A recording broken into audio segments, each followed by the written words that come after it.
harus bersih ya, karena kebersihan itu sebagian dari iman ya. Nah, bersihkan dulu ya.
baik sengaja maupun tidak sengaja. Nah, contoh-contohnya itu ada pewarna, penyedap rasa, anti gumpal, pemucat, dan juga pengental. Di mana fungsi penambah zat aditif itu yaitu memperbaiki tampilan, meningkatkan cita rasa, memperkaya kandungan gizi, dan mengawetkan. Nah, dari keempat fungsi ini yang mana kira-kira fungsi zat pewarna? Ya, benar ya. Jadi salah satu fungsi yang komponen zat pewarna itu adalah memperbaiki tampilan. Oke, nah selanjutnya ini pada umumnya bahan tambahan itu dibagi menjadi dua bagian besar. Ada bahan aditif sengaja dan yang tidak sengaja. Nah, kalau yang sengaja itu itulah contohnya tadi yang telah kita sampaikan tadi, ada pewarna, kemudian zat anti gumpal. Nah, tujuannya itu adalah untuk meningkatkan konsistensi, nilai gizi, cita rasa, bentuk dan rupa, dan lain sebagainya. Kemudian juga ada zat aditif tidak sengaja. Nah, sedangkan kalau berdasarkan dari asalnya seperti yang telah kita bahas tadi sedikit, itu zat aditif itu ada yang bersumber dari alamiah dan juga ada yang bersumber dari sintesis. Yang alamiah itu mungkin contohnya bisa berasal dari bahan-bahan alami, contohnya mengandung sitrat. Kemudian kalau yang di sintesis itu dia itu berasal dari bahan alamiah, contohnya yaitu beta-karoten. Nah, ini dia pengelompokan zat aditif berdasarkan fungsinya. Bisa dilihat di situ ada pewarna, pemanis, pengawet, dan penyedap rasa. Nah, untuk fokus pembelajaran hari ini kita akan membahas lebih lengkap atau mungkin lebih dalam mengenai zat aditif pewarna. Nah, ini dia tujuan pemberian warna pada makanan. Yang pertama agar terlihat menarik. Nah, kalau misalnya melihat kue berwarna-warni seperti itu menarik tidak? Suka tidak kalian? Nah, jadi kalau misalnya kita suka, otomatis yang kedua yaitu tergugah selera makan kita. Jadi kita pengen makan, gitu kan? Oke. Nah, ini dia penyebab suatu bahan makanan berwarna. Oke, mungkin boleh bantu bacakan Syafira Ananda. Penyebab suatu bahan makanan berwarna yaitu adalah alasan yang pertama yaitu pigmen atau contoh klorofil berwarna hijau. Kalian perhatikan ya. Reaksi karamelisasi atau warna coklat pada tepung gula karamel. Yang ketiga ada warna yang gelap yang timbul akibat reaksi gula. Kemudian yang keempat ada reaksi antara senyawa organik di udara yang mana akan menghasilkan warna hitam atau warna gelap pada permukaan apel atau kentang yang dipotong. Dan yang terakhir yaitu ada penambahan zat warna, baik zat warna alami maupun zat warna sintetik yang termasuk dalam golongan bahan aditif makanan. Oke, terima kasih kepada Nana untuk Syafira. Oke, jadi ini saja penyebab suatu bahan makanan berwarna. Mungkin dari beberapa ini ada beberapa yang sudah kalian pelajari. Mungkin reaksi Maillard udah belajar kan di pertemuan sebelumnya sama Bu Reni. Oke, nah untuk pembelajaran hari ini itu kita fokusnya ke penambahan zat warna pada makanan. Oke, nah ini dia pewarna alami. Untuk warna kuning itu bisa sumber alami yaitu dari kunyit. Kemudian untuk menghasilkan warna hijau bisa dari daun suji atau daun pandan. Kemudian kuning merah itu bisa dari wortel. Nah, di mana kelebihan dari pewarna alami ini adalah yang pertama pastinya aman dikonsumsi. Kemudian yang kedua menghasilkan aroma yang enak dan khas. Kalau misalnya kalian membuat kue dibanding dengan pasta pandan dengan pandan asli, lebih wangi yang mana? Ini jelas ya aroma ciri khas dari pandan itu. Oke. Selanjutnya ini ada beberapa sifat pigmen alami dalam senyawa pewarna alami. Nah, ini bisa dilihat dari jumlah senyawa, warna, sumber, kelarutan, serta kestabilannya. Nah, ini untuk lebih jelasnya kalian bisa lihat di modul yang diberikan. Ada dibuka kan modulnya? Ada dibaca, ada dipahami. Oke, nah kalian bisa lihat ini juga ada di modulnya. Oke, selanjutnya senyawa yang terdapat dalam pewarna alami yang itu yang pertama di dalam dedaunan yaitu klorofil. Nah, jadi klorofil ini dia itu adalah pigmen berwarna hijau yang terdapat dalam kloroplas bersama-sama dengan karoten dan xanthofil. Nah, klorofil yang berwarna hijau itu dapat berubah menjadi hijau kecoklatan dan mungkin berubah menjadi coklat akibat substitusi magnesium oleh hidrogen membentuk thiopentin. Nah, contohnya ini penjelasan dari paragraf yang ini, klorofil yang berwarna hijau dapat berubah menjadi hijau kecoklatan. Contohnya saat kita merebus sayuran berwarna hijau. Di sini siapa yang pernah merebus daun ubi? Nah, ya. Kebanyakan kalau dari kalian merebus daun ubi itu warnanya kayak mana? Ada yang coklat, ada yang hijau. Nah, kenapa dia bisa coklat kira-kira? Iya, karena kelamaan. Jadi agar warna tidak terlalu coklat, jadi kita jangan memasaknya itu terlalu lama. Nah, jadi itu triknya adalah jangan terlalu lama gitu memasaknya, agar warnanya itu tidak terlalu kecoklatan dan masih mempertahankan pigmentasi warna hijaunya. Selanjutnya itu ada myoglobin dan hemoglobin. Nah, ini ya karotenoid. Oke, mungkin boleh bantu bacakan slide-nya, Angie. Karotenoid merupakan kelompok pigmen yang berwarna kuning, warnanya merah-oranye setelah dalam kuning. Karotenoid terdapat dari kloroplas sebanyak 0,5% bersama-sama dengan klorofil 9,3%, terutama pada bagian permukaan atas daun dengan dinding sel-sel polisade. Karotenoid terdapat dalam pepaya, kulit pisang, tomat, cabai merah, mangga, wortel ubi jalan, dan pada beberapa bunga yang berwarna kuning dan merah. Oke, nah itu dia ya senyawa dalam pewarna alami karotenoid. Di gambar apa ini? Jadi dalam wortel ini tuh mengandung senyawa karotenoid dan akan kita gunakan sebagai sumber pewarna alami. Nah, selanjutnya zat antosianin. Jadi antosianin ini itu tergolong pigmen yang tersebut flavonoid. Nah, itu umumnya dapat larut dalam air dan menghasilkan warnanya itu ada biru, violet, dan banyak sekali antosianin ini dijumpai dalam buah-buahan dan sayur-sayuran. Ada yang tahu di gambar bunga apa? Ya, betul ya. Jadi ini adalah gambar bunga telang. Nah, jadi dalam bunga telang ini mengandung zat berwarna antosianin yang menghasilkan warna biru atau violet. Nah, kalian ada yang pernah minum atau memakan olahan bunga telang atau tidak? Belum ada. Mungkin minum teh telang itu ada, atau mungkin membuat ada. Oke, mungkin kalian bisa searching gitu ya cara membuat minuman teh telang karena itu manfaatnya sangat banyak gitu bagi tubuh kita. Oke. Selanjutnya ini ada video pembuatan pewarna alami dari kulit buah naga.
Pembuatan zat pewarna alami dari kulit buah naga. Kalian kalau misalnya makan buah naga itu kulitnya biasanya kalian buang atau ada yang faktor lain mungkin nyantai kalian bisa dimanfaatkan sebagai pewarna alami. Oke, siapa yang bisa menyimpulkan langkah sederhana dari pembuatan zat pewarna dari kulit buah naga ini? Gimana tadi dari awal prosesnya? Ya mungkin Rizka jelaskan tadi Rizka bagaimana Rizka?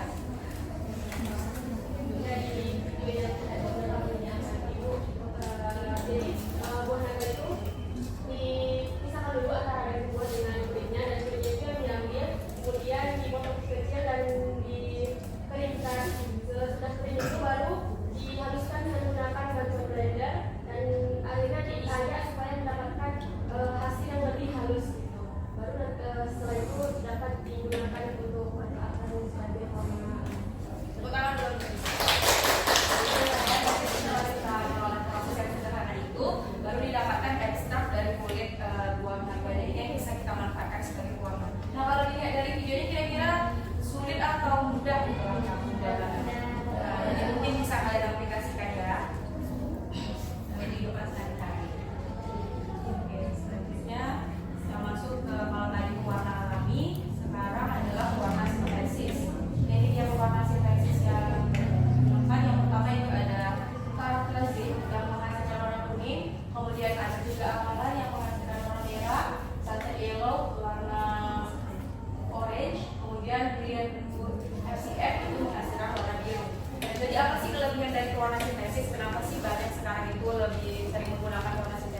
beberapa pewarna sintesis ini yang tidak cocok untuk makanan sehingga berisiko menimbulkan penyakit. Oke, nah ini ada beberapa zat pewarna bagi makanan yang diizinkan ya di Indonesia.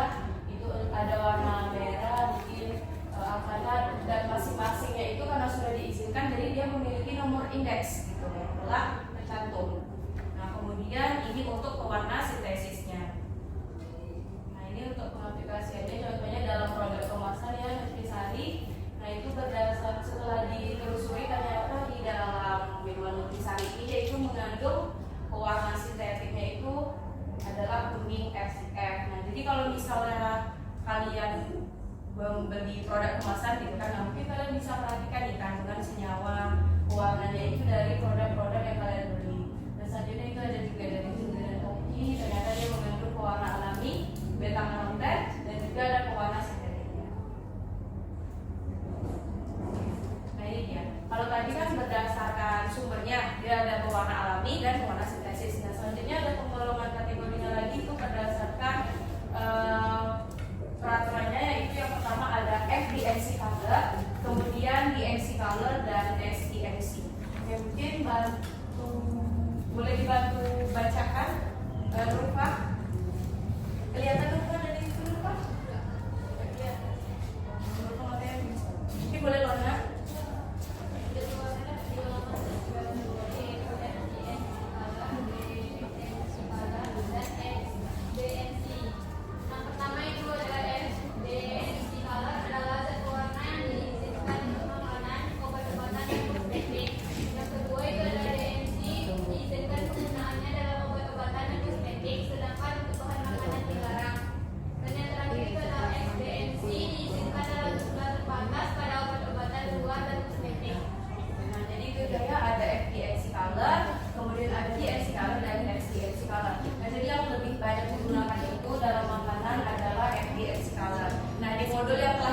Itu ada masing-masing penjelasan senyawa untuk FDMC color beserta strukturnya. Jadi untuk lebih memahaminya kalian bisa perhatikan modelnya ya. Nah, selanjutnya itu pada tahun 1960 dikeluarkanlah peraturan mengenai penggunaan zat pewarna yang disebut color additive yang dijadikan undang-undang. Nah, jadi di dalam buku yang baru itu dia bagi zat pewarna itu menjadi dua kelompok. Yang pertama itu ada certified color dan yang kedua itu uncertified color. Nah kalau certified color itu dia itu pewarna sintetik yang terdiri dari dye and lag. Nah dye and lag itu sendiri itu juga sudah lengkap ya penjelasannya di modul, kalian bisa baca. Kemudian ada juga uncertified color itu, kalau uncertified color itu pewarnanya itu berasal dari bahan alami. Oke, sampai sini apa ada yang ingin ditanyakan?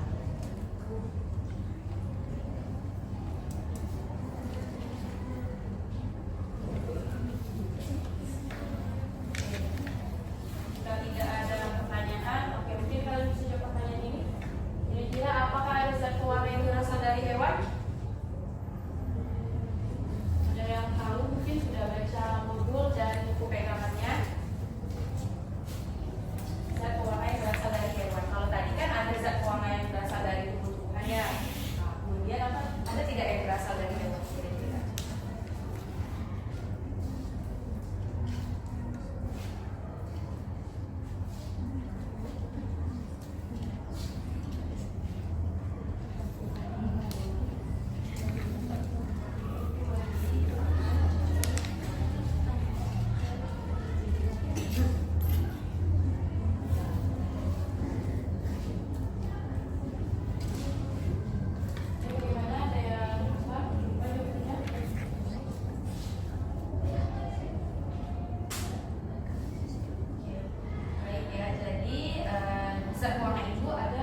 digunakan. Nah, jadi aman ya digunakan karena sudah ada nomor indeks dari BPOM juga.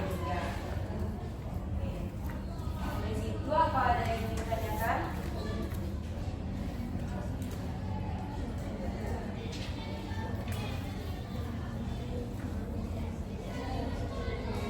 Jika tidak ada, masing-masing kelompok akan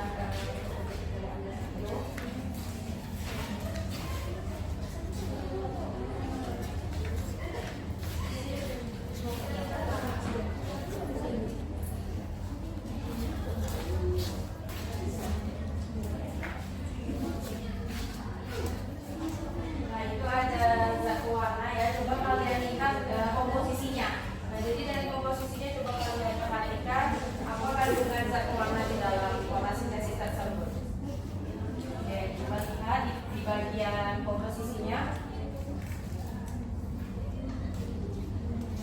Oke, dari kelompok 1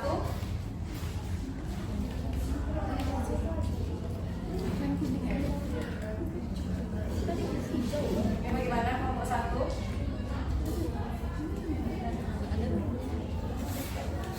Ya, mungkin yang lain boleh dengarkan. Ada coklat HTCL, OCU4RCL, Berlian FCL, dan Karmoisin CL.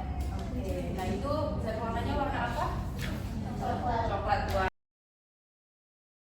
Warna ini warnanya kuning tua dan komposisinya yaitu air, dan glikol, dan warna sintetisnya yaitu tazadin. Jadi nomor 14140, kami CL nomor 16. Warnanya apa? Kuning tua. Oke, selanjutnya kelompok 3. Komposisinya itu ada pengatup asam natrium sulfat, warna sintetis, karmoisin, CI nomor 1720 dan Monsel 4RCI nomor 6255. Ya, warnanya adalah merah. Oke, selanjutnya kelompok 4. Di kelompok Isa. Komposisinya itu ada pengatur asam natrium sulfat, pewarna sintetik itu ada keterangan CI nomor 19140 dan biru berlian FCF CI nomor 42090. Terakhir kelompok 5. Warnanya coklat HTCL nomor 20285 dan biru berlian FCF CL nomor 42090. Itu ya adalah beberapa kandungan atau komposisi dari pewarna sintetis. Selanjutnya kita akan mengerjakan LKDF. Jadi LKD ini dikerjakan ya sesuai kelompok yang sudah dibagikan. Jadi nanti akan dipresentasikan ke depan. Silakan duduknya lebih.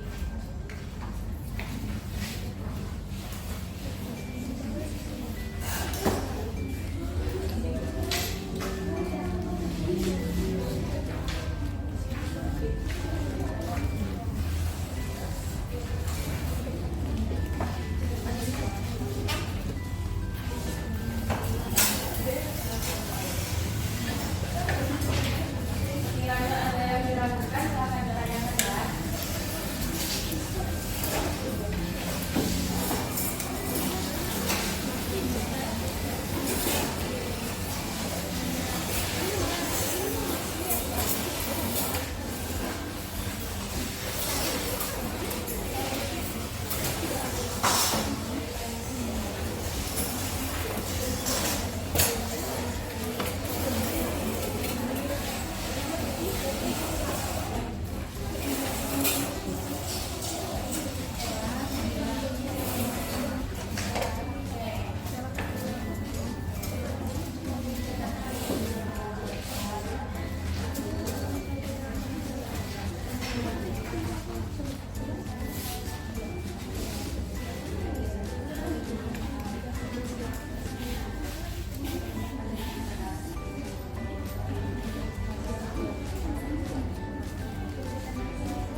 istilah yang ada di modul yang diberikan. Jadi pertanyaan lagi ditulis atau tidak, jadi boleh tulis ya.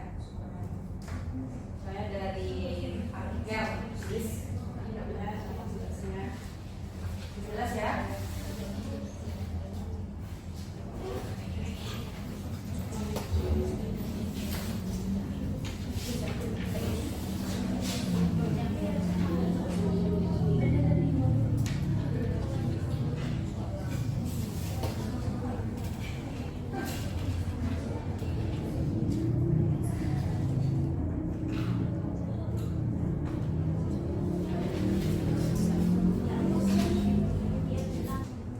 Waktu penerbangannya 15 menit lagi ya.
Oke, waktu penerbangannya sudah siap.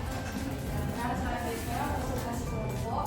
Ini presentasinya boleh di lakukan saja, mungkin berdiri perwakilan kelompoknya. Sebelum ditutup, mungkin ada kelompok yang bersedia ini yang belum presentasikan hasil diskusinya. Oke, sudah aja ya. Ini kelompok NG.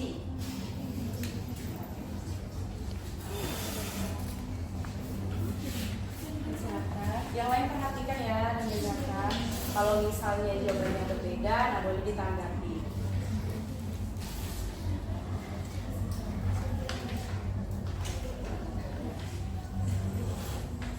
Baiklah, kami dari kelompok 5 akan menjawab hasil dari diskusi kami.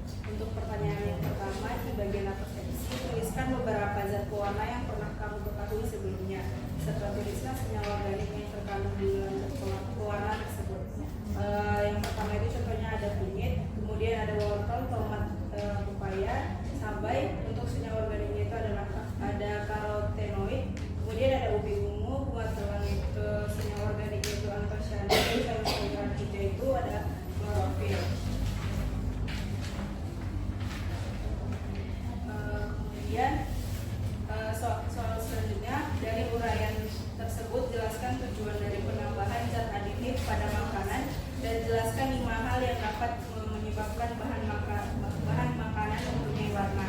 Untuk tujuan dari penambahan zat aditif pada makanan itu, yang pertama untuk memperbaiki tampilan, yang kedua menambah cita rasa, dan yang terakhir menambah aroma.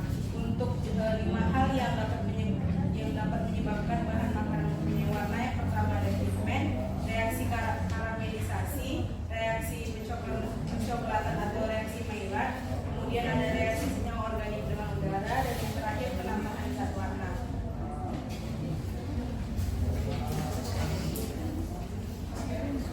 Untuk yang nomor 2, jelaskan mengenai zat antosianin yang terkandung dalam buah naga. Yang lain dengarkan ya. Zat antosianin yang terkandung dalam buah naga itu termasuk tergolong dalam pigmen yang disebut flavonoid yang umumnya larut dalam air. Warna pigmen antosianin ini yaitu ada warna merah, biru, dan hijau. Oke, sekian itu presentasi dari AIG dari kelompok 1. Dari kelompok lain bagaimana tanggapannya? Mungkin ada jawabannya yang berbeda, mungkin ada kandungan yang lain gitu dari buah naga. Kalau dari kelompok AIG tadi kan kandungannya antosianin. Kalau dari kelompok lain bagaimana? Mungkin ada jawaban yang berbeda. Kelompok Nisa, kelompok berapa Nisa? Kelompok 4 bagaimana tanggapannya?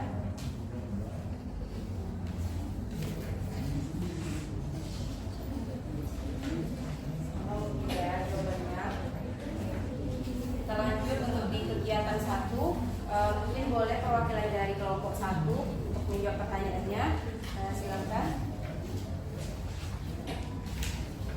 Terima kasih sebelumnya atas kesempatan itu. Saya perwakilan dari kelompok 1. Belakang di sini.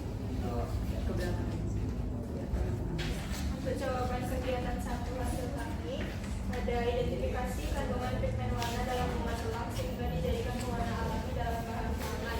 Apakah senyawa tersebut berbahaya? Tuliskan struktur senyawanya. Untuk kandungan yang terkandung dalam bunga telang itu yang bisa dijadikan zat pewarna ada antosianin, di mana antosianin terkandung dalam bunga telang dan tergolong senyawa flavonoid. Warna pigmen antosianin yang dihasilkan dalam bunga telang itu ada violet dan biru.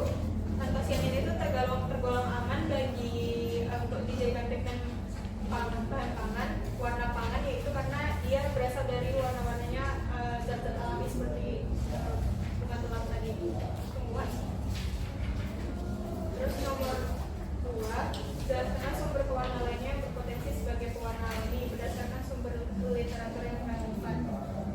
Untuk sumber literaturnya itu ada dari Jurnal Teknologi Kimia Unikal, di mana dia menggunakan kulit dan batang tumbuhan jamblang yang mengandung tanin dan dapat menghasilkan warna coklat. Untuk yang ketiga, zat pewarna bagi makanan dan minuman yang diizinkan di Indonesia diatur dalam SK Menteri Kesehatan Republik Indonesia. Silakan searching peraturan terbaru tentang penggunaan zat pewarna di Indonesia. Itu yang terbaru kami menemukannya itu Peraturan Menteri Kesehatan Nomor 33 Tahun 2012 tentang bahan tambahan pangan. Itu juga ada diatur tentang zat pewarna tambahan pada makanan. Selanjutnya nomor 4, di negara maju zat pewarna sintetik harus melalui proses sertifikasi sehingga bisa masuk dalam daftar permitted color atau certified color. Di Amerika pernah ada aturan FDNC color, DNC color, dan XDNC color. Apakah maksudnya? Berikan contoh-contoh dengan aturan sistem penomorannya. Zat pewarna sintetik itu digolongkan dalam 3 kategori, yaitu FDNC color itu zat pewarna yang diizinkan untuk makanan, obat-obatan, dan kosmetik. Untuk DNC itu diizinkan dalam obat-obatan dan kosmetik, sedangkan untuk bahan pangan itu dilarang.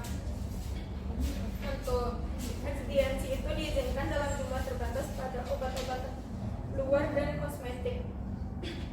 Untuk nomor 5, itu jelaskan tentang certified color bagi pewarna buatan, yaitu dye and lake, apakah bedanya, dan jelaskan pengelompokan dari FDNC dye, berikan contoh struktur masing-masingnya.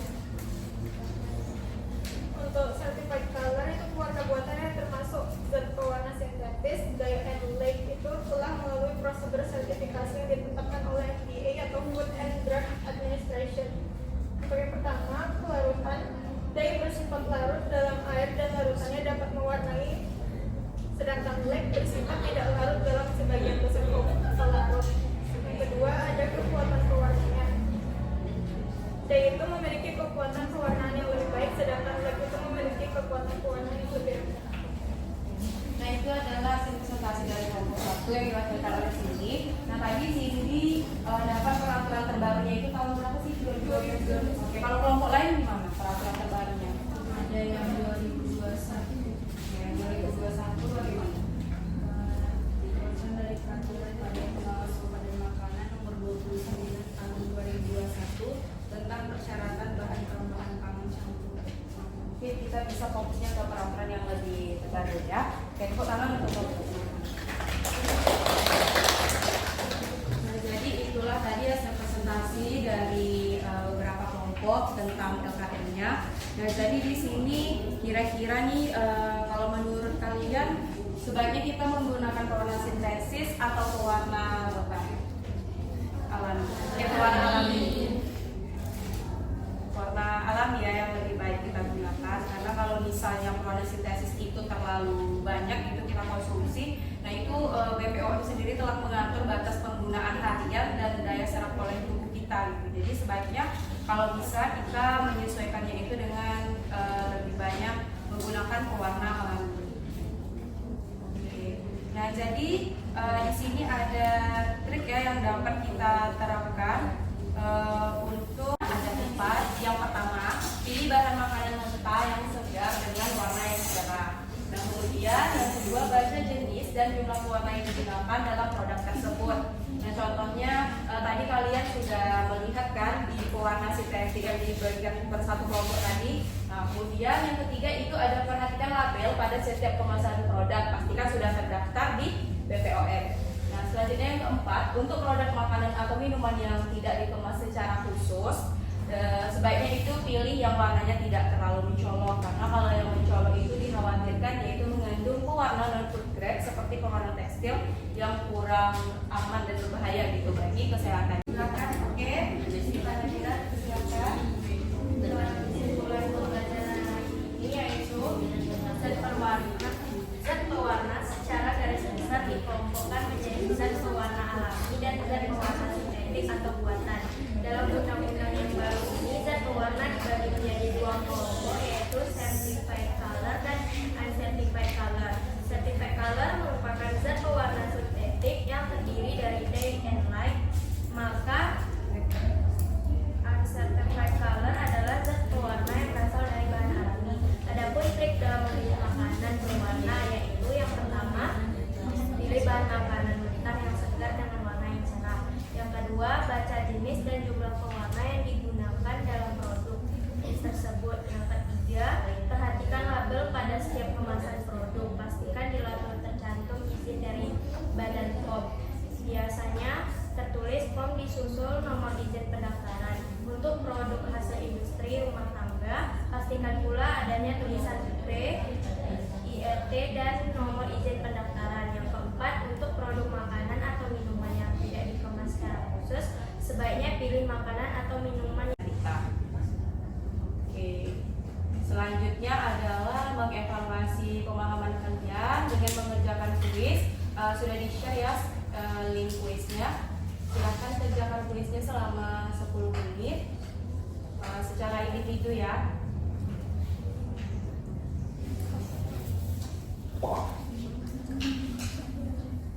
Oke, langsung mulai saja. Yang lain semuanya internetnya aman?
Pembelajaran hari ini. Assalamualaikum warahmatullahi wabarakatuh.